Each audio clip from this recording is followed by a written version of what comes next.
Robert Hisee, thank you very much for coming on. No, you're welcome. I'm really looking forward to it. I've been looking forward to it all week. So you are the #1 unconscious mind therapist in the UK. Now, I haven't really heard much about this other than sort of, I'm assuming it's going down like the Freud kind of route. Is that correct? No, completely not. No. Not at all. No. Freud thinks we'd all want to sleep with our parents, for fuck's sake. You know what I mean? Like, he ain't a bit of me. Like, listen, the Freud stuff's good, very dated. The problem with people keep on about Freud is like, imagine people still look at psychology through Freud a lot. And the problem with that is, think of any other sport, for instance, or anything that's been taught or we've learned. If you was to go back to the 1800s, and box like you did back then. Now people at home can't see this, but you sort of, as boxers now have their knuckles facing up. In them days, a knuckle face down. Yeah, imagine, and they stood like that. They had no footwork, and they go toe to toe, and they had to punch each other in the face, and they stood there. Now imagine someone, the world champion from that era, getting in the ring with Tyson Fury today. Yeah, you wouldn't be able to get him with our amateurs. Most of the boxers that were fighting back then, you know. The craft got more skillful. More skillful. Muhammad Ali started using footwork. He started stepping backwards. Before Ali, for 200 years of fighting, everyone was like, you know, stand and take your beating like a man. You had to go toe to toe. That's where that saying comes from. But Ali said, oh, I'm too pretty to get hit. And he started putting footwork into boxing, dancing and moving back, hitting and moving. And everyone after 200 years or 300 years of boxing went, oh, that's a good idea. Yeah, you hit him and don't get it back. It took us that long. So, but what I'm saying is evolution, ain't it, you know? Yeah. Everything is, golf clubs were wooden. Now they're titanium. We're special. They have different graphite shafts for slow swingers, hard stiff shafts for, for people with fast hand speed. Everything progresses. But people are still using methods from Freud that was going in the 800s for today. Now, it was right, it was good, don't get me wrong. I mean, a wooden golf club was good for its day. You created golf, for God's sake, you know, boxing, everything was right in its right time. But we evolved, but that's one of the only things that don't really evolve, the way we look at a lot of psychology. Now, there is goodness to Freud's, that sort of counselling, psychotherapy stuff. The goodness is unravelling. So a lot of us have problems, we don't know what they are. We don't understand that our parents have wired us in a certain way because we think they were just having a joke, or we think there's loads of stuff that we have that could be trauma to us that we wouldn't know. So psychotherapy is good for understanding the reasons why. It's good for understanding where a criminal is going to make his next move. It's good for knowing, if there's a paedophile, how they're going to think, and it's great for understanding, so we can catch people, or we can reveal our problems, which in its own is therapy. Sometimes understanding is just all you need to do. Self-knowledge is self-empowerment at the end of the day. But most people look at psychology, psychotherapists to help them with anxiety, depression, motivation, success, phobias, a trichomania, a metaphobia, fear of being sick. I mean, the list goes on and on. It's fucking useless, to be honest with you. It's like 2 years if it works, yeah? That's what they say. So psychotherapy is understanding the reasons why. They're great at it. I recommend anyone should have therapy in their life to understand the little them, understand it. But if you want to start making change in your life, they're not necessarily going to change. You might feel better about the situation in yourself, which might create a little bit of change, but you want to start really elevating yourself and becoming something and following your dreams. And, what if it's financial, like getting the house you want or the car you want, or if it's spiritual, or if it's fitness, whatever it is, you need to learn how the mind thinks. You need to work with the unconscious mind, because the problem is we can only think how we feel. And no one teaches you this. No psychotherapy look at this, yeah? I don't give a fuck what your problem is. If you walk into an environment that triggers your anxiety, yeah? And say you've been at a fight at school in a bar, and you see someone get stabbed. You haven't even been stabbed yourself, you see someone get stabbed. Now you walk into a bar 10 years later, the environment's got the same sort of lighting, the same sort of crowd of people packed, right? But it's all good vibes in there, yeah? But your unconscious is going to go protection mode, vroom, bring back the anxiety from the experience when you was 18, and then you're going to be feeling the panic in that room, like looking about, worrying, yeah? Now you're living in the past, you're accessing emotions from something that happened 10 years ago, and you're thinking within them same chemical boundaries in the here and now. So now your brain checks you in the body and goes, you're feeling anxious right now. I've got to make more correspondent thoughts. And then fucking more, then they start flooding and flooding and flooding until you remove yourself from the environment and you feel safe. then the body will release the anxiety and you'll think, oh, that was stupid. Why did I get so paranoid? There's nothing, people know their problems. People know if they get on a plane, they've got more chance of getting hit by a fucking train or, you know, a shark eating them in the sea. They know that. It ain't down to logic after the time. And we go look into psychotherapy for logic and the change work, and it's not really there. The understanding, fantastic, but the help ain't out there really to help people. The antidepressants are through the roof. You know, anxiety is misunderstood because anxiety is good. It ain't a bad mental health thing. It's bad mental health if you wire it to something that's not serving you. But, you know, if I walked over London Bridge and there was terrorists like there was before stabbing people with knives, I want to feel anxiety and run. Because I've learned that last time that happened, they stabbed people and killed them. So now if I see terrorists run over a bridge with knives, I want to feel fear and run. I don't want to feel no fear and go, listen, boys, come on.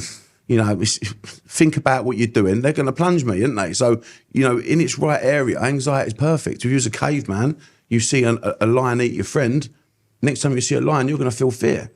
That's what survival mechanism is all about. But we wire it to places, objects, you know, and things like that. So we can only think how we feel. It's probably my biggest learning. So we've got to be aware of the emotion prior to the event. If you want to feel confident somewhere, it's no good getting there and trying to be confident. Confidence when you've done something more than once. Yeah, you do it again, and then you can feel confident in it. You know, if you remember your first podcast, you wouldn't have felt as comfortable as you did today. Oh, nah. Do you know what I'm saying? You walked in here today, rocked up, literally sat down for 2 seconds, bang, you're straight into the podcast. You know what you're doing, yeah? You're confident. But you'd never, how would you know to do that if you've never done it before? Exactly, through experience, exposure. And that's it. But it kind of ties into the fight or flight, that kind of stuff. That's exactly what it is. The parasympathetic nervous system, where like you go too hard and then you just kind of like, you can just shut down. Shut down, yeah. But yeah, freeze. Definitely sort of goes into all of that. So with the subconscious therapy, is it unconscious? I look at subconscious are programs that run. See, don't get me wrong. I use all. I will talk about your mind. I have to understand where you're coming from. I have to do a little bit of talking therapy just to get where I'm going. But it's the minority of my session. Yeah. There is some conscious programs that we have to rewire. But the main thing is, I don't give a fuck if we use cognitive therapy, subconscious or unconscious. What has to change for you to be better at what you want to do is the emotion, is the unconscious. It's always that one that has to change. You can't get on, if you got on an airplane and don't feel fear, you can't make a fearful thought. You can make a curious thought or an anticipation that, you know, anticipate something's going to go wrong, but that's not fear. You're thinking about it, the fear is going to come, but it doesn't show up. So what has to happen is the unconscious has to change. So even in psychotherapy, sometimes people have a realization moment and the feeling releases and they feel different about it. So that's the unconscious that works. If anything does work, that's what it's got to change, the way you feel about it. See, just like you've done here, when you first walked in, you're probably a bit nervous. Now you're rocking up and this is what you do. And you do a very good job at it. Do you see what I'm saying? So yeah. But you can practice this prior to the event. This is the good thing. If you would have done your first podcast and you would have closed your eyes and you'd have showed your unconscious mind the vision of the experience prior to the event, you'd have sat there and you'd have seen yourself doing a podcast, laughing, talking, or being serious, whatever it is that you want to do, and you've got your eyes closed and you're running through the questions. Yeah, you do that again. You do that for 30 days before you've done your first podcast. You're walking in like you're a superstar, like you've done it 1,000 times. Do you see what I'm saying? Muhammad Ali at 18 said, I'm the greatest. I'm the next heavyweight champion of the world. I'm the greatest boxer this world's ever going to see. You know, he was visualizing since he was 12, he said. There's no coincidence. The amount of people that knock visualization and manifestation, like, man, I'm a massive believer of it. There's I was recently in a kind of like a slump. I was like going like 1,000,000 miles an hour, then hit like a bit of like a plateau, and I just needed to rejiggle some things around. And I ended up going through reading this book. It's called Change Your Mindset. I can't remember who the author was. And it just gave you some questions to think about. So I was like, right, you know what? I'll write them down. And I wrote all the answers out, printed it off. And it was just like, what does your ideal life look like? And I was like, cool, that is my vision. And like every day, like every morning, next to my bed, I read it. That's my ideal life. So you kind of like visualizing it into existence, definitely, yeah. And reading's is good as well. If you read like a lot of, you know, see, at the end of the day, you become what you think about. The oldest proverb of all time is what you think about, you become what you think about. But it's not really true. It's actually what you think about most of the time. So if you want to achieve them goals, like you're saying, people should write down what they want. Yeah, write it all down. This is another good way. And start thinking about it. And if you can't visualize, people struggle with visualizing or whatever. Some people say nonsense. because they can't escape their analytical mind. They've not had a lesson from me to be able to do that. What you need to do is write it all down, all the things that you want, and read it in the morning, read it at night, read it in the afternoon, read it 3 or 4 times a day. Because then what you're doing, you're putting those thoughts into your mind. That's still inspired action. It's inspired thought. Your brainwaves are changing frequency. You keep doing that again and again and again. It's going to help you as well. So you get different. You got your 5 senses: your hearing, seeing, smell, taste, and feeling. Now, most of us make our representation by our 3 of them senses, which is a VAK: visual, audio, kinesthetic. Yeah, seeing, hearing, feeling. So we'll have preferences what we're good at. Some people audio digital, like detailed people, love self-talk. You get a visionary people, and you get a lot of people just emotionally can feel things. They haven't got to visualize. You can go, just imagine what it feels like, and boom, they can actually feel the experience because they're taking the learn. They're good at memory muscle with their emotions. So we can all do it, and we just have to practice it. And the reason why some people say, I can't visualize, of course you can. I ain't a guru giving you fucking magic. You're born with a set of fucking eyes. When you have a nightmare or you worry, what are you doing? You're taking the worst experience and you're projecting it. Oh, if I go out and with that dress, I'm going to look stupid. Or if I go out and have a fight, if you're a man, there might be trouble there. Like, we're projecting visions in our mind then. So the thing is, when people shut their mind down, so meditation comes in so good, yeah? And I'm not a fucking tree-hugging hippie. You can see what I mean. I don't fucking sit joysticks and sit in a park, and hug trees and shit. But this is scientific. This is scientific based. If we put a soft music on, yeah? I like 432 hertz, yeah, the manifestation frequency. So you go on YouTube, put 432 HZ, and then you listen to that. So you get a nice frequency. And on brain scans, we see soft music, piano music, classical, anything. It softens our brain waves. Yeah, we see children with ADHD performing better in class with classical music and soft music on, yeah? It brings the brain waves down. So as you bring your brain waves down to 8 to 16 hertz, yeah, beta, you want to bring it down into maybe even theta state, 4 to 8 hertz, yeah? You want to bring it into that zone. And when you start going into theta state, it's like a creative state. You put your music on, you close your eyes. This is what I do. I listen to the music. Your analytical mind will kick in. A voice will pop up and go, "Oh, what are you doing for dinner later?" Well, that was really good, right? And I said, "Devil and angel." It's just that analytical mind. You just have to go fuck off, remove it, and slowly go back to the music. Then what will happen is you'll be sitting there. A voice 10, 20 seconds later, "Oh yeah, it's really good, that bit where you said." Remove it, yeah, because if you know your job's to listen to the music, that's your conscious mind. The only thing that's going to pop up is the unconscious mind. Yeah, you've got to remove it. And what happens, as you're breathing, breathe through it. It'll take about 2 minutes, and you'll feel yourself going into like a theta state. You feel you're breathing from your diaphragm, and you'll feel this sleep-like state in your body, but your mind will be awake. Then at that point, anyone can visualize, because you put the analytical mind to bed. When you go from beta to theta, so up to the age of 7, we live in theta state, yeah? That's why they say, give me a boy to the age of 7, I'll show you the man. Because whatever you tell a kid, they believe at that age. They don't go, is that true or is that wrong? Or if I do that, would this happen? Or if I don't do that, that would happen. They don't understand, they ain't got that mind until their brainwaves speed up. So we want to go down into that childlike state, into that frequency of creation, yeah, mirroring. And when we take our mind into that state for meditation, we can visualize, then you're in the operating system. There's nothing going to kick in and go, well, that might not work for you though. Well, Ali, how long is it going to take? Because what you said about, I like that you actually said this a moment ago about people think visualization, they don't believe in it, yeah? Which is interesting, because you're true. Some people think, what is visualization? Because at school they go, stop daydreaming, get on with your work. This is how you spell, this is how you write. And anything to do with vision's taken out of you. Even artists ain't really teaching you art, they're teaching you how that art teacher paints. You can't, why don't you get someone like Salvador Dali come and teach us to paint? Then why is his art better than Picasso's? It's just art's art. So it's a thing of creation. So I think what I was trying to say is, when we get down into that state and we get beyond the analytical mind, finish where I'm going with it, we are in a creative state. No one can butt in and tell us what's wrong and right. And we are entering the operating system, and we are reprogramming our unconscious mind. You will see subconscious programs start to change. You'll see neurons wire and fire together in different patterns until that becomes a new neural pathway, which means you're going to start thinking within those chemical boundaries. So the more you practice visualization of what you want, the more you're going to start to create the emotional intelligence to be like that. Yeah, I'd say my mind's like noisy as hell all the time, just like blasting around different ideas. This is why you got, and that's good. Analytical mind ain't a bad thing, But when you want to start change, you want to shut that thing up, because you can't change who you are today with the same thoughts of yesterday.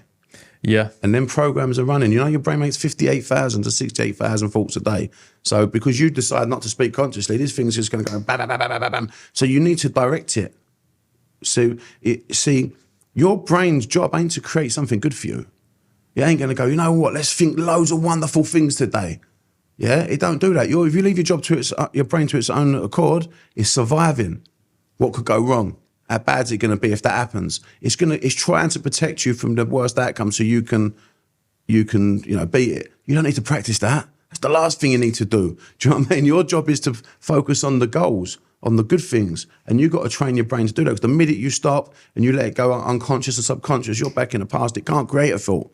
We're magic. Consciousness is magic. And sorry, my ADHD sometimes cuts off to do it. Bear with me. I do apologise. The earlier on when I was talking about I was talking about vision boards. When you were talking about people don't believe in visualization, because what happens is they'll get a vision board, for instance, and they'll look at that vision board, and they'll visualize. And in the quantum physics and the law of attraction, the law of vibration, where you can see particles of energy attracting the same frequency and all that stuff. Yeah, people believing it at night, it's up to them. It doesn't matter. What happens is, when they stop visualizing, they go, yeah, but how long is it going to take? You've just fucked it. You've just shifted your vibration from attraction to doubt. Yeah, but how am I getting money to do that? Attraction to doubt. But what if this happens? Say if I've done that, attraction to doubt. So nothing comes into their world. And also, seeing through science of the reticular activating system, if you don't visualize every day for 30 days, you ain't rewiring shit. Because if you visualize for 10 days and every day you stop visualizing, your pathway is going to go weak, and it's going to go back 4 days. So you miss 2 days, you've gone back, you miss 4 days, you go back 8 days. Sorry, you miss 2 days of visualizing after 10 days, you're going to go back for 4 days. So you're back to the beginning again, you're 2 days in. So if you keep doing that, doing 5 days visualizing, missing a couple of days, 2 days, for 6 days, 10 days, even 15, 20 days, and you keep forgetting for 3 or 4 days, you keep going back, so you're never going to get them pathways to open.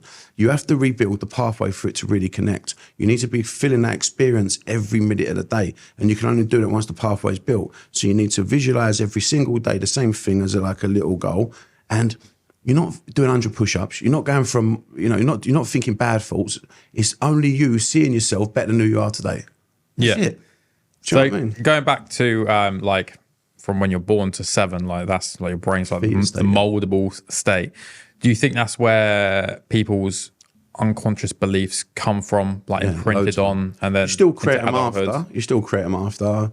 Your parents program you, the TV, the books you read, the music you listen to, everything's, making your thoughts pregnant with the next moments of your next thoughts. They start to give birth to the similar thoughts that you had before, and that's what's going to happen.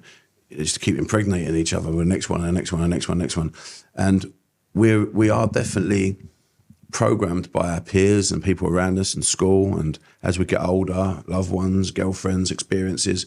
And a lot of our subconscious programs up to the age of 7, like drinking habits, it's not 100%, but it's like 80-odd% of people, if mum and dad could have a glass of wine with their dinner, and they put the lid on the bottle, and tomorrow they have another glass of wine, then the kids generally do that when they get older. And if mum and dad don't drink till Friday, and they go to the pub with the kids from Friday, Saturday and Sunday, when they get older, them kids are like binging from the weekend and don't drink it. It's just something we learn. Mannerisms, sarcasm, anything, that we do, habits, traits around the home, OCD, phobias, spider phobias. No one fucking knows where they get the spider. They're all watching their mum as a kid screaming, and they take on the fear in that state, So yeah, that age is a dangerous age, because if you said to a kid of 7 or 6, if you don't do your own work, you ain't playing football Saturday, he ain't got no little command to go, do I want to play football Saturday or don't? We think they have, because we just take it from our map, yeah? We don't remember being that age. So what happens is, that's like, they probably 90% chance, unless you make them do it physically, they won't do their own work and expect not to play football Saturday. But what we do is, if they didn't do their own work, we still let them play football Saturday or play on their computer. Do you know what I mean? So then we're confusing the programs that we're creating anyway. And it's no fault of our own, because, people don't teach you about the mind. But as an adult, if I said to you, a 12-year-old, if you don't do your own work tonight, you ain't playing football Saturday. That kid can go, well, actually, my best mate Gary ain't playing. I couldn't really give a fuck. I don't want to play. So he won't care. Or he can go, oh, Gary's playing Saturday. I want to play with mate. Definitely, I'm going to do it. And he'd do his own work because he's made a choice that, you know, that suits him better. So he's analysed it. We don't have that in that state. And you don't want that state of mind when you're visualising. So, I mean, I don't get it. I can visualise now with my eyes open. Like I can see California now, palm trees. I can look to my left and see, you know, Big Wheel at Santa Monica Pier, the Malibu Mountains. Like I love LA. That's where I want to be spending a lot of my time. So I can see it with my eyes open now. I feel like I'm there. So once you practice it, it becomes an art, and it is a skill. It's an actual skill. You have to practice it like everything you do, because we're taught self-talk. Think when people go up in thinking, I mean, they're self-talking. You can think in vision. You don't have to think in self-talk. You know, what do they call Steve Jobs, Elon Musk, Richard Branson, Mohammed Ali, Mark Zuckerberg, whoever it is, yeah, at the elite level, if you like them or not, agree with what they do or don't, they call them visionaries. They see things that you don't see, and we think they're fucking mad. And then when they bring it into our reality, we go, wow, he's a visionary. He was calling him, in that case, delusional beforehand. Do you know what I mean? Richard Branson, working from a fucking phone box with no money, put an ad in a newspaper about that big, little couple of inches either side, said his first ad was Virgin Records, called American R&B import albums called Saturday between 12 and 3. And he'd go down at 17 years old on his bike, on 19, go down on his bike, big joint in his mouth, leather jacket. Imagine it, dopey little long-haired kid, smoking weed. You'd think like stoner, wouldn't you? Yeah, he's in the phone box and the phone's going at 12 o'clock and he'd go, hello, Virgin Records. And he'd make out it was an office phone number, yeah? And then he'd go to the thing, he'd trade the money for the records, and he'd go on his bike delivering records, yeah? So imagine being on that stall, me and you on the stall, and there's this kid, right? You know, long hair, smoking a joint, leather jacket, hi man. And he told this is a true story, he told every person on that market, because he used to trade records for things and that, he told every person on that market that he's going to have a record company in every major city in the UK. You'd think, dopey little puffhead, fuck off, wouldn't you? Yeah, of course you will, boy. Yeah, go on your way. Go smoke your weed over there. You would never believe that in 10 years at 27, he had record companies in every major city of the UK, 14% of airports and train stations around the globe, and he was, you know, billionaire status. 10 years from being some little stony kid on a fucking bike in a marketplace, having to use the phone box. His mum and dad won't give him anything. Dyslexic as well. So it shows you the visionary is where it comes from, because what does school really teach us? You can't predict the next 10 years. You can't predict next year what's going to happen. Who could predict COVID? Yeah, so it's funny. We're teaching our kids to be educated from previous experience, but no one's thinking, well, what's the future going to be? Like, you can't predict if that's going to help you. Yeah, the school system's a little bit odd nowadays. Like, everyone who I know, and myself personally, like, I pretty much failed school. I passed a few GCSEs, but the essential ones I didn't do great in. Went on to be, in my eyes, quite successful, like business owners, entrepreneurs, everything like that. People that went on to uni, like, you know, working in a gym reception, like working at a coffee shop. It's very different lanes of life that you've gone down. And there's that saying, like, fake it till you make it. Yeah. And I do think there's a great amount of truth in that, because you're lying a little bit, but you're getting the experience of being there before you're there. That's exactly what it's about, yeah. So I like fake it till you make it. It's a good sort of, sounds a bit, gives it a good street bit of cred, sounds a bit swaggery, but fake it, a suggestion unconsciously is like you're still fake, you're not real. Where create it till you make it sounds good. See it till you be it, you know, that sort of stuff, you know. Visualizing it materialize, that's sort of the angle. But yeah, I do fake it till you make it's cool. Like, to start, you know, that's a good start level. People like that. People relate to that level, because it will, at source level, when you first start doing it, it feels like you're faking it. But you don't want to keep feeling like it's fake. The more you visualize, the more it starts to feel real. So now you're creating it till you make it. Do you see what I mean? And then the belief starts to change. You no longer feel that you're faking it. You think, I fucking am going to do this. So there's no fakeness anymore. Do you see what I'm saying? But yeah. If it matches your map of the world and this is new to you, and the word fake feels like that's reality to you, cool. At least it's better than not fucking doing it. But as time goes on, you'll see the fakeness starts to feel realness, and the realness starts to feel factual, and belief starts to kick in. And before you know it, you're like, I'm Robert Hisee, the UK's #1 unconscious mind therapist. And I was saying this shit long before fucking anyone introduced me as it, because I was practicing what I preach. Mohammed Ali said, I am the greatest. Because not only do you visualize, you have to speak in the outcome prior to the event. You have to be that person before it. Now, you do sound delusional. We all thought Ali was mad. They thought McGregor was mad when he said he's going to knock out Aldo in the first round. Everyone was like, mate, the guy's not lost a fight in 10 years. He's the best fucking UFC fighter ever. Sparked him in 17 seconds or whatever it was. He was the fastest knockout in the UK. Done it, and he predicted the left hook that he was going to hit him with as he stepped in. I mean, this isn't a coincidence that these people do this time and time again. And everyone listening, believe it or not, at home would have visualised and created things. I knew I was going to get that job. You know, before they even applied for it, if I'm going to get that. And they have this sense of feeling that they've connected to that vibration, and it happens. We've all done it. We've all had things that we know we're going to win. I mean, I've even been like, you know, on a raffle before. I thought I'm winning this, and I just knew I was. Like, what is that about? And I did. I won like 3 times. Like, we've all had times in our life where we just know that something good's going to come our way, and it does. And why don't we tune into that and practice that a bit more, you know, and get into those frequencies? And along with like the visualization and, you know, like manifestation, it's important for people to have that plan in place of like how to get there. And a lot of people see it and this is what I visualized, but I have no idea. Like, it seems so far away. But just break it down into little steps. If you're detailed, if you're a detailed person, break the vision down into little steps.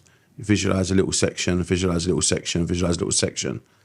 But the truth of the matter is, through science and studies, the best way to do it, have you ever heard of the reticular activating system? No. Right, it's a group of neurons at the bottom of the brain opposite the pituitary gland, yeah? And this is, you know, if you talk about a yellow car and you see a yellow car. Yep. Or your wife's pregnant, or all of a sudden you start seeing fucking pregnant women everywhere, yeah? That's the reticular activating system. So what you think about, you become. This is the science behind it. This is the science behind law of attraction. So it runs in alignment with it. So we can look at quantum physics and law of attraction, law of vibration. People don't understand it because they'll go, I believe in it. You ain't got a fucking choice to believe in it. You know, it's working. But this is great because it brings it into science. So if I cut my finger, you cut yours, you bleed, yeah? If I stick a pen in mine, you stick a pen in your eye, you both lose our right. If whatever we think about, we start to see more of. That's it. And that's good or bad. It doesn't know what's good or bad for you. It just knows what you should give priority to, yeah? So, you know, if something happened today, a bit shocking, you'd probably see more things related to that thing that was a bit shocking. Does that make sense? So, you know, if my dad bought a car, the minute he brought the car home, I'd start seeing that car everywhere. If I want to get a car, a new car, I see the car I want everywhere I go. That's the reticular activating system. So we've got to program this fucking thing, yeah? You want to see your greatness. You want to see that everywhere you go. You want to see your ability. So with visualization, you're setting your RES system. Now, I look at it like a sat-nav. How does a satellite navigation work, yeah? I have to put an address or a postcode in. That represents the final destination, yeah? End goal. A sat-nav without a postcode or an address can't work, can it? It's just a bit of fucking plastic. Yeah, it's true, isn't it? Yeah. Your brain's just a bit of tissue in the brain floating. The RS is just a bit of just neurons floating about doing what they've already been wired to do, unless you fucking set them, yeah? You're driving around roads you already know if you don't put it on. Don't put your sat-nav on, you're driving around your area. If you want to go somewhere new, and we want to go somewhere new in our mind, we've got to put our sat-nav on. So our vision, or the outcome of words, is the final destination. So I am the UK's #1 unconscious mind therapist was my final destination that I got to ages ago, yeah? And, you know, the visualizations of California and that I'm doing now, you know, I'm out there in May having a look about. I'm already out there making contacts and shit. So that's already coming into reality, yeah? So we have to create the end goal. So what the RES system does, like a sat-nav, you don't go and program your sat-nav. I didn't get my sat-nav out last night, drive over here, measure the fucking roads with one of them walking things, see how many miles it was through the tunnel. Do you see what I mean? You get in the car, you put your sat-nav on, and what do? You mind your own fucking business. The RES system is part of the unconscious mind. That means it's thinking better than you, it's scanning for information better than you, and you don't even know it's doing it. This is science. You should Google it. The reticular activating system on YouTube. Unbelievable. So when you program the end goal, and then you visualize the end goal and you let go and you don't talk about it, that's the best thing you can do. You don't ask how. You don't say when, because that's creating doubt and changing the direction. You're putting a goal in your head now in that intention on the problem.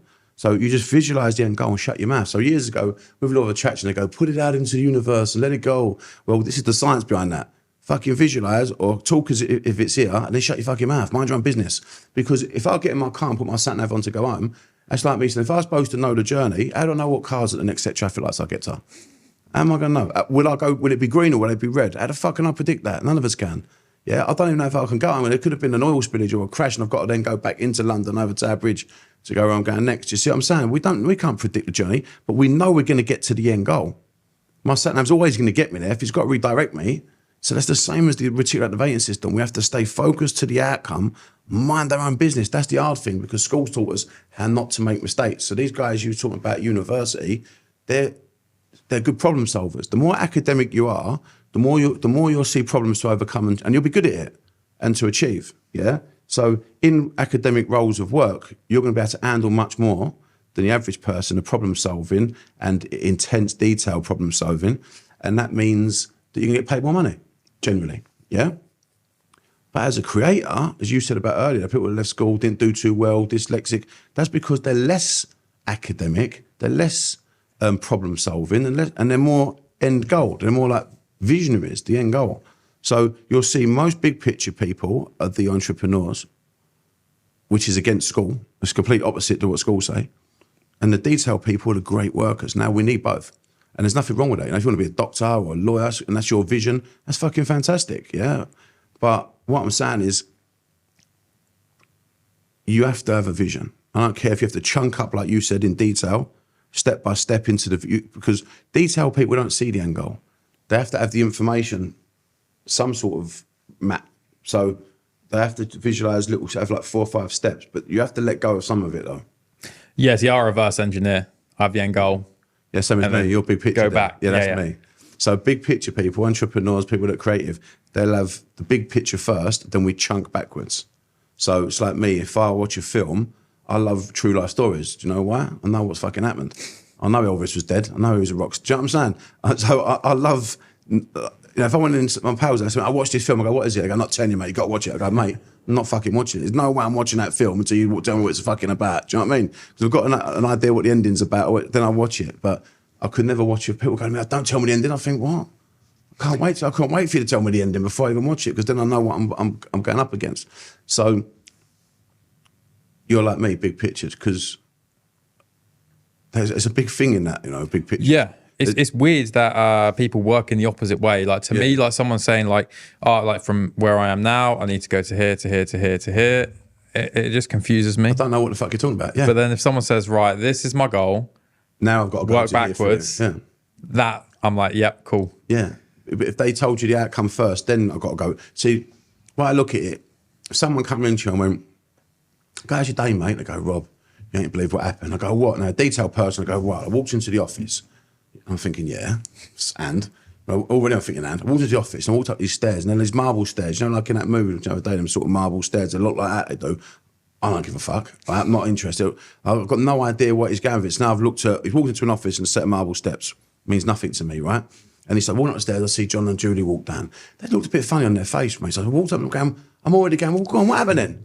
I go, I'm trying to paint you a picture. That's what they will say. I'm trying to paint you a picture. I'm trying to tell you, if you wait a minute. And time I walked through the office door, we've had an argument. Mate, you're so rude, mate. Why ain't you fucking, you know what? You're so rude. I'm trying to tell you. And I don't understand it. But imagine if it turned out that what they were trying to tell me is Gary and Mike had a fight in the office, right? I go, if I was to go, how's your day been? They go, mate, you ain't believe it. Gary and Mike, I had a fight at work. Now I go, what happened? Now, I love the detail. The movies in my head. Walking in the office, the stairs, yeah, I walked up Julie, and I'm loving the unroad, right, like, I'm loving it. I'm with you. But if I don't know what you're talking about, you might as well go blah, blah, blah, blah, blah, blah, blah, blah, blah, because you don't mean fuck all what you're saying. And when I was trying to learn at school, this only gone in my mind recently, what you've just said there. When I'm dyslexic ADHD and I'm big pictured, I'd walk into a maths teacher and right, we're going to teach you this today, and then start talking. And I'd be thinking 2 + 7 is this, and I'd be thinking, where are you going with it? And it'd take me most of the lesson before I understood what we were trying to learn. At the time I understood what we were trying to learn, the lesson was fucking over and I'd done the shit. Do you know what I mean? I couldn't learn. It's just impossible for me to understand what you're talking about unless you tell me the outcome of what we're about to learn and why. Does that make sense? Yeah. Again, do you like that? It's maths I wasn't too bad at. Like I understood numbers. Okay, that process in English then. It doesn't matter what it is. It's the process of them start talking about something. I'd have to know what they're talking about. That's what I mean. To understand but it, some basically. teachers come in and just start talking about the 17th century and you think, what the fuck you telling me about for? I couldn't give a shit. And they just keep talking about it and I'm thinking, yeah. And at the end of it, it was about some king or something or some, I don't know. But they'd have just told me that in the first place. I would have been interested in what you're telling me. But I've got no idea why you're telling me about this part of the world and this is going on now. I'm like, to me, it's just complete mayhem. If they told me, well, I'm going to teach you about so-and-so and how he took over then at least I could listen and I could let it unravel, you know? Yeah, again, it's kind of like our minds are making the 2 points and like just filling in the middle. That's what we're good at. But without that point to go to, you're filling it with like what random stuff. Yeah. It's mad, isn't it? But then detail, people get stressed if you don't give them the detail. If you go to them, oh mate, so-and-so had done this today. What do you mean do that? Where did he do that? How did they do that? I mean, what happened? Did they get in trouble? Didn't they go, fucking hell, you're so nosy? Like, to someone big picture, do you think there's I don't care about the detail. And someone detail can come across like, to someone on the opposite mindset as nosy or something. Well, all the questions, what are you bothered for? And but they can't understand it. Their brain won't process the information. So they've got all the parts of the picture and then they can rest. It makes sense now. Do you know what I mean? And like, big picture people just get things, if that makes any sense. Yeah. We just get it. We don't need to know the details. Someone says something, I'll get where you're at. We don't need to go into it. I'm following you. Like, the detail's not going to make a change to my life or anything. But to a detailed person, they need to know every crucial part of information for them to understand.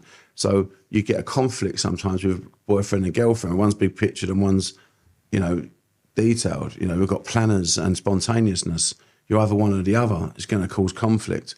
You make your choices through thinking and feeling. Feeling, people think someone's cold if someone's made the right, and they're probably making the right decision. But if it's emotionally challenging, it will put them off that person, Then you get introverts and extroverts. It doesn't mean an introvert don't dance on a table. It just means it's where they get their energy from. Introverts can be around people for so long, and then they have to go and have their own space to recharge because they feel energy drained. Where an extrovert has to go around people and he gets energy. If he's not around people too long, they want to go out and have a walk and see, just talk to someone or get on, and they charge their energy.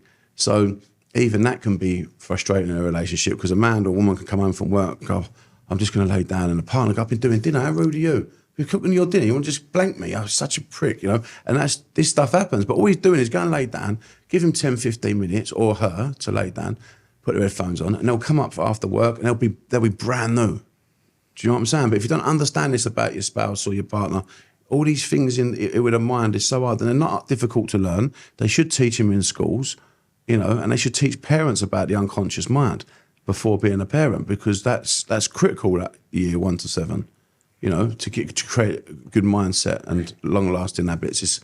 It makes their life easy. It ain't like the rest of us spending most of our life going back to that fucking age, trying to figure out why we're so confused with things, Yeah, I mean, there's a lot more problems nowadays in this day and age with like the mental side of kids. Like, we got depression a lot more in kids than there's ever been. Again, like anxiety, going back to what you were saying, like massive now in kids. Huge, yeah. And they're just kind of unsure about what they're experiencing right now. And that's pretty much, I believe, where the anxiety is coming from. But they've been told in schools, this is bad, this is bad, this is bad. So the world's bad to them. So any new experience, they're like, this is anxiety. Yeah. And it's tough now for kids in school. It definitely is, yeah. Especially with social media. Yeah. With pressures TikTok, about how they should look and what they should do, and mugging someone off and posting on it. Yeah. Bullying, and cyberbullying. It's a different world. You can't get away with much anymore because everyone's watching your cameras everywhere. Yeah. So, all that street fun you'd have as a kid, you couldn't smash windows nowadays without someone's Ring doorbell going off and grassing you, or like the things we used to do, playing football, and the world's completely different. And the way your parents are saying, stop playing the computer, get off the. I think it's evolution. I get why parents don't want it, because we should be like we was when we was young, out playing. The world's not safe outside anymore. Yeah, and also kids can cyber play. They can talk online, and I know we're not liking it because we think it don't come into our generation.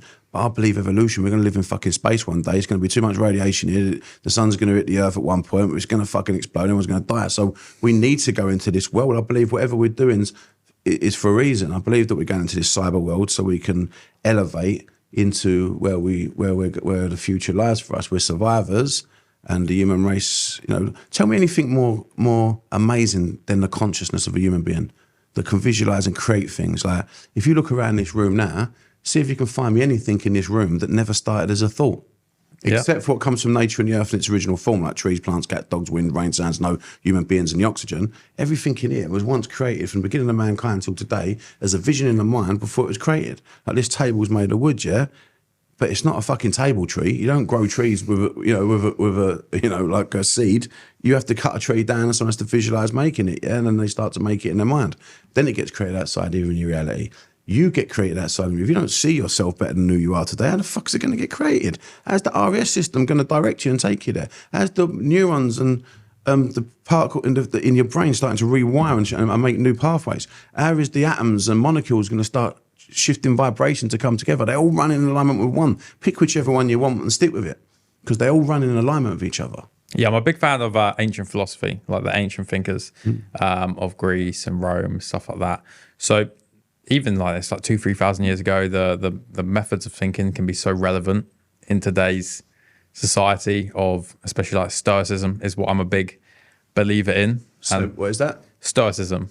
Okay, enlighten. So it's feeling emotions but not being controlled or acting out on the emotions. Love it. So you're registering the emotion, say anger, but you're aligning your emotions. Yeah. So you're not like turning into some like rageful man that just starts attacking people. That's beautiful. You're like, why have I felt that? This is why. Let's work on it. And that goes back to the Greeks. Yeah. Wow. Yeah, Greeks. Because I study Nichiren Buddhism, yeah, Nam-myoho Renge Kyo, and they've got a teaching called the 10 Worlds, and it's very similar. The 10 Worlds is, if you feel it's similar what you're saying. So if you get an emotion of anger, what world you're in, yeah, you feel the anger. So why am I feeling angry? What's the situation? And so you say, because, I don't know, someone's had a go at my wife. So then you have to go, what other emotions are there for me to get angry for my wife? Love. I can't think of one in a minute, but, love's enough anyway. So the idea is to identify the reason why you're angry is because of love, and then put your energy and focus onto love, and then shift your inner experience. So this is what Buddhists do all the time. So if you can walk up to a Buddha, spit in his face and go, your mum's a slag or something, and they'll just go, thank you. They just stay calm as fuck. You look at me, you think, are you off your head? Just called you. That's how they can control their emotions. They don't get angry because they've been practicing emotional intelligence for many years, and they practice it every day. Bit extreme even, I'd say, but it shows you what results you can get. And this is good for the people to learn. The 10 Worlds is amazing in Buddhism, If you're feeling nervous, why is that? Because I don't want to let someone down. Look what sort of other things are going on, and then tune into the positive emotion from that. Because there will be a positive emotion. There'll be like 4 or 5 emotions, at least 2 or 3, I'd say, connected to that one emotion. You've got to learn how to identify them. So yeah, that's it makes sense. Yeah, no, it is a very good method of thinking. It's a little bit demonized nowadays. It gets thrown around with like toxic masculinity a lot, when it's not. A lot of people were thinking it's being emotionless. It's not. It's again like similar to what you're saying. It's like not being emotionless, because what I'm saying to you, my biggest learning that I think's amazing is that we can only think how we feel. So why would you let the chemical boundaries of some past experience jump into your body, make you feel not good enough from someone's fucking words, and then you start acting, you're not going to get the results you want. At the end of the day, we've got to be solution-based. We've got to understand what we want from the experience. If you don't understand that, what's the point of even arguing with someone? Yeah. Because sometimes it ain't worth arguing because they're fucking idiots. Like, I've got, people argue with. There's this saying, and it really sticks with me, resonates well. You cannot argue with an idiot. If they've not got enough education in their mind, emotional intelligence, or, even, life learning experience, they don't understand it. You might as well talk to the wall, because they're just going to wind you up. They're just going to keep going on and on. You're like, but I've just told you why 5 times. And they keep going on like, and this is like, you see this day to day in loads of people. You cannot argue with an idiot. It's impossible. Yeah. Do you know what I mean? It's like when you're having a debate with someone and they realise they're losing, they just resort to shouting. Yeah, and anger, because the reason why they do that is the human brain gets angry when we run out of option. So when you run out of option, if I keep explaining something to you and someone goes no, then you go, well, it is because of this, and whatever you're saying is 100% right. But the problem is sometimes because you're right, don't mean they're wrong. That actually can crash over. It depends on the eyes of the viewer, yeah, and they're both right. Or they could both be wrong, whatever. So you're trying to put your point across, that person not seeing it, and you try another angle of saying it, and then you say, well, like back when you done that before, it was the same as that. That was right for you to do it then. And we keep giving examples, and when we run out of option, the mind explodes. Yeah, and then we get really angry, and that's when, you know, people. And the problem with getting angry is like, see this bottle now, yeah, it's half empty, half full. I ain't going with it. I ain't going on with that bit, yeah. But just say that's your cortisol level, yeah, and it's resting halfway there in your brain. When we get stressed and angry, it goes up, yeah. But when our brain gets so angry that cortisol rises, we ask a question and the answer, it's getting more and more and more and more. Bang, once the stress hormone releases, there's a part of the brain here that looks like a little flower in a way. It's like a sponge. It sucks up all that cortisol. And that part of the brain is the part of the brain that deals with reasoning. So when you've overloaded into anger, you can't reason with that one. You might talk to the fucking wall. It's pointless if your child's angry and screaming, trying to explain to that kid what he's just done wrong. It is like, you're just going to make him worse. He's just going to scream and scream, and he's never going to learn because you're never going to wait for him to calm down and talk to him. And when we're arguing about, like, two brothers will have a row, yeah, and they'll get angry and they go, yeah, your wife's a slag. And they go, what? Bang, and they nut his brother, right? They've had a big fight, whatever. And as it comes, there go, good. I'm fucking good, I said that, yeah. And he's angry, he goes back to the room, busted nose, fucking wanko, he's what? And he's really angry, yeah. But what'll happen is, as his cortisol starts to drop and come back into its part of the brain that reasoning switches on, and you think, oh, why did I say that? No, I was out of order, Phil. I'm going to have to say sorry, Phil. I don't want to talk to him, but I'm going to have to apologise. That was bang out of order. I just made that completely up, you know. And then the other brother calms down, but he's still going to he go like, yeah, you know what? I didn't want to hit him. I really didn't want to, but I had no choice. He called me Mrs. Slack. Do you know what I mean? The part of you can start to reason again, yeah. But some people, like the brother, for instance, the brother whose wife got called a slag, for instance, every time he thinks of his brother, goes angry again. So he can't forgive him because it just the trauma of the event. Every time he thinks of it, accesses the same emotional quotient that what he had at the time. Bang, he's back in the same state of mind. So, but the other brother's calmed down. So when you get angry and, like you said, people start shouting, your cortisol goes up and it goes into part of the brain. It deals with reason. You can't reason until it settles down. It's normally about 15 minutes. In a serial killer, I think the maximum they can hold their anger for is like 45 minutes, like the most aggressive human beings on the planet. They can hold it for like 45 minutes. If you can get to 15, 20 minutes, you know, severe, 25, 30, really bad, you know, but most people in that time will drop down and then they'll start to be able to reason. I'm sorry, I shouldn't have done that far. I'm sorry I get angry. And it all comes up, yeah? Because you can't use your thoughts when you're feeling angry. You can only make angry thoughts, right? It's mad, isn't it? So with the bottle, so we're going to go back to that. People can't see because it's on video. If you can keep the levels down by sort of like meditation, something like that, I mean, would that work? If you're suffering with anxiety and depression, yeah, meditation is the best, amazing.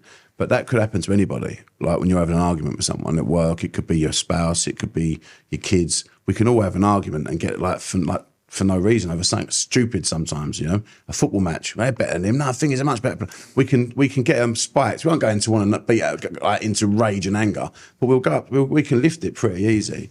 So you know that's going to happen. It's a human chemical there for a reason. So you know it's bound. It's there. You don't want to be too passive. There, you need to stand up and fight for what you believe in sometimes. Yeah. But what I don't mean in violence in any shape or form, no, guys, anyone listening. I mean, look at Gandhi.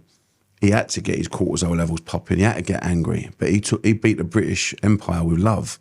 He fought with love. He didn't. No, he said, if you fight back with violence, an eye for an eye will leave the whole world blind. So he fought back with love, you know, and he fasted, didn't eat until they'd done a certain thing, and he got the press on their side, and he fought with love, and one man beat the whole British Empire.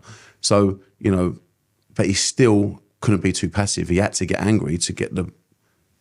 So anger has got a good place in some points. You know, you've got to get angry, stand up for what you believe in. Sometimes, you know, every emotion has its use. Yeah, definitely. You just got to use it in the correct manner. Yeah, exactly. Is what people struggle with. But sort of lastly, because we've only got sort of about 10 minutes left. You've recently released the Manifestation app. Yes, we have. Yes. And where did this sort of all come about? Just from your experience and stuff? Yeah, well, it's me and my business partner Ted Lawler. I believe you've got him coming on the shows. Yes. Soon. He's a young entrepreneur. He's just turned 26. I was friends with his mum and dad when we grew up in Bermondsey. They're my age, and he came on and done a podcast with me about in 2020, and become friends. He's a very clever kid. Very, you know, he's got his mind right, and he just passed uni. He got a first in marketing. yeah, a lovely fellow with a good mindset, you know. I taught him unconscious mind therapy, done my courses. We can speak in languages that most people don't understand. So when we're working, we really bond well together. And I said to him about doing a manifestation journal. I wanted to do some sort of journal. So we made a journal. It was a bestseller. You know, all the tabloids. We had TV interviews over it. It was a real good, the manifestation journal, yeah. So as time progressed, cutting it short, we said, should we just do the journal? Because if we'd done that well on the book, you know, what will we do on an app? Because youngsters don't read books. They don't walk about a book and they use it they want it on their phone. So we started off with this idea of doing a manifestation journal. But then when we started getting the development stage, we was like, well, why don't we just put a bit of this in there? Well, look, Calms is only doing meditation. Why don't we stick that? And we've ended up just then going into creative mode, and we've got more on our app than any mental health app out. And we sort of said we're going to keep it as the manifestation app, but it's a mental health app with swagger. Yeah, I've actually got it. You got it. I got it. Yeah. So I installed it last week, but I actually I joined up today. So it's like a subscription. So it's $9.99. $9.99 a month. Same as Calms, same as Headspace, but a lot more content. So going through it quickly. Yeah. 12 laws of the universe at top. Yeah. So you got like the bottom bit. So we got projection. Yep, that projection is the manifestation app. Yeah. So if you click the homepage, middle one, you see there it's got daily projection, daily review with all 2 worlds. Yep. If you click daily projection, that would be your morning one. So you'll get up and you can see what's on there. You know what you're looking forward to. You've got your affirmations, what mood you're in. You track your mood. It's got what your to-do lists. So you can switch it done and on. Your affirmations, and you've got mind dumping. Yeah, it's like a little 60-second thing you do in the morning. Yep. Reason for this is it's keeping your mind on the here and now to the future zone. Yeah, that's where your happiness and creation comes into. So you fill that out in the morning. Then at night, if you click daily review, you'll see then what mood you're in. You can tap that little button on the face, and it shows you. Okay, all the emotions. Yeah. How much effort have you put in today? So it's a number 1. You can click that, and you can see like how productive your day was. You can put number 7, and there's a tracker in there. Okay. And, you've got all the other questions. You fill them out. How many litres of water have you visualised and meditated? You can click them switches, and you've got mind dumping. Dump all your thoughts down. And then if you go back to the home page, you'll see if you scroll underneath, there's a tracker. You can click the tracker. Once you click the tracker, that will do you over the last days, weeks, months, even years. You can click like that little face there, say, and it'll take you back to yesterday and show you everything you've written in there. So in 2 years' time, you can look back at whatever you want. And also, if you go back to the tracker, if you like all these little faces, you can track under there. Oh, the it's got a level. Yeah. What moods you've been in mostly over the month, year, or whatever. If you click the home page again, we've also got a vision board. Yeah.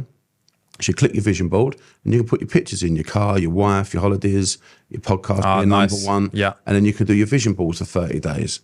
You can go underneath that. There's learning videos there, like the UFTA, teach you how to use it. Now, the UFTA, the Universal Frequency of Thought Academy, is our sort of version of Calms, but a lot better. So in here, you've got the 12 laws of the universe. You've got learnings. They're like actually talking learnings about all the different laws of the universe.